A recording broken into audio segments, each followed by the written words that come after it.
এত কষ্ট আমি মাকে দিলাম, কিন্তু মার কোনো খেদমত আমি করতে পারলাম না, আমার মার ঋণ আমি শোধ করতে পারলাম না।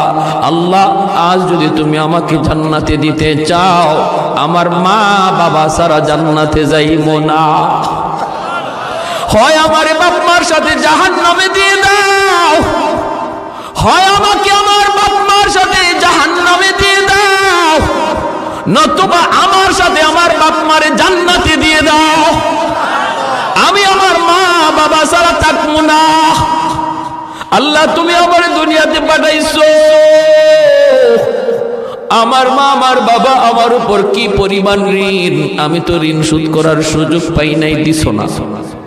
আজ হাসরের মাঠে যদি আমাকে জান্নাত দিতে হয়, বাপ মা ছাড়া জান্নাতে যাইবো না। রব্বুল আলামিন তখন বলে, বান্দারে, আমি আল্লাহর আদত হচ্ছে জাহান্নামীকে জান্নাতে দেওয়া, কিন্তু কোন জান্নাতীরে জাহান্নামে দেওয়া এটা আমার আদত না। বান্দা, তুমি তো জান্নাতি, তোমাকে আমি জাহান্নামে দিতে পারি না। ঠিক আছে, নেও তোমার সুপারিশে বাপ মারেও জান্নাত দিয়া দিলা। এজন্য বাবা সবর করো, সবর, মা সবর করো, সবর। এই বাচ্চাটা তোমার জন্য জান্নাতে যাওয়ার উসিলা হবে, জান্নাতে যাওয়ার উসিলা হবে। শুধু মুখ দিয়া এমন কোন কথা বইল না যেই কথার কারণে ঈমান চলে যায়, আল্লাহ নারাজ হয়ে যায়।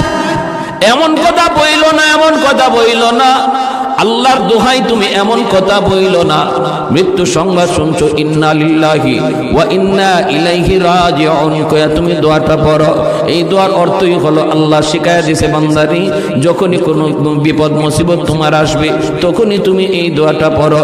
মানুষের জীবনের সবচেয়ে বড় মুসিবত হলো মৃত্যু সংবাদ, এই জন্য এই দোয়াটা আমরা পড়ি।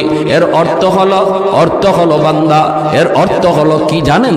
আমি যখন বলি ইন্না লিল্লাহি ওয়া ইন্না ইলাইহি রাজিউন, এর অর্থই হলো, ভাইরে তুমি যাও, আমি তোমার পিছনে আসতেছি।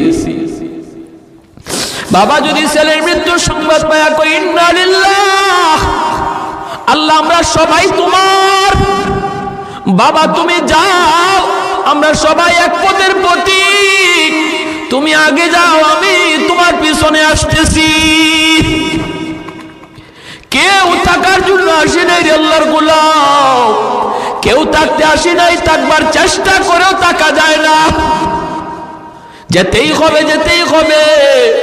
এজন্য সন্তানের মৃত্যু সংবাদ শোনার পরও তুমি না শুকরিমূলক কথা